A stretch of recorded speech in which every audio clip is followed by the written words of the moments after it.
President Trump's new budget has a controversial work requirement if you're collecting a variety of welfare benefits like food stamps or Medicaid. You've got to work 20 hours a week. You want the benefits. The author of The Capitalist Comeback is with us now. His name is Andy Puzder.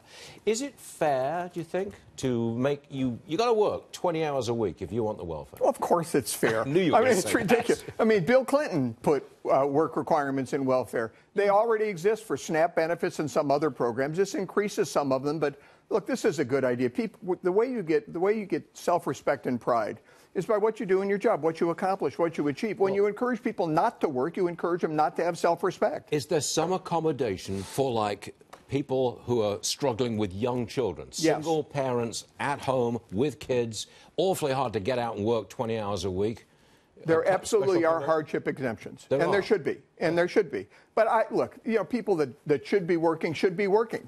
I mean, people that can work should work. Why should people who are out there working, working their butts off, trying to get ahead, be paying taxes to cover people who decide they want to write cowboy poetry, as Harry Reid once said? I mean, it's kind of ridiculous. Okay, I'm trying to remember that. Okay. One of the big debates on this program is the rate of growth in the economy this spring. Now, we've just seen that small business optimism has ticked up again. Is that a pointer towards stronger growth? Because we're going to be less than 1% in the first 3 months of the year. Look, we had some real problems the first 3 months of this year. One was we had the government shutdown, which had an impact on whether businesses invested and grew and hired more people. Another was that Arctic dip. I can't remember what the right phrase is, but that, my son lives in Detroit. He was advised not to go outside and breathe because it would hurt his lungs. People, how do you do construction projects? How do you go to do you go to restaurants when you can't even go outside? So there were things that had an impact on growth. I think the big mistake was just looking at the number of jobs created and not looking at the broader data, which is something a lot of people did. Yeah, but you had 255,000 more people working, 300,000 fewer people unemployed. You had your 7th month in a row with wages up more than 3%. Your 12 months in a row for the first time since 1970 that we've had unemployment at or below 4%, 12 months in a row. I mean, the economy is still of great benefit for working class Americans.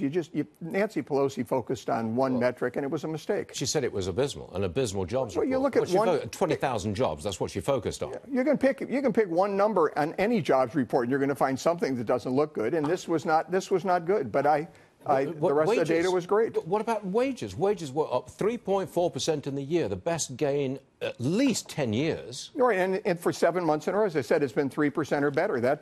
Look, people are making more money. It's harder to find a blue-collar worker than it is to find a white-collar worker. There are 1 million more job openings than there are people unemployed. This is a great time for working Americans. It's a great time, and a Democrat shouldn't try and hide that. Pretty soon they're going to be making the argument, who are you going to believe, me or your wallet? We're going to believe our wallets. People have more money. Mr. Puzder, thank you very much indeed. Thanks, Stuart. The capitalist comeback indeed. All right.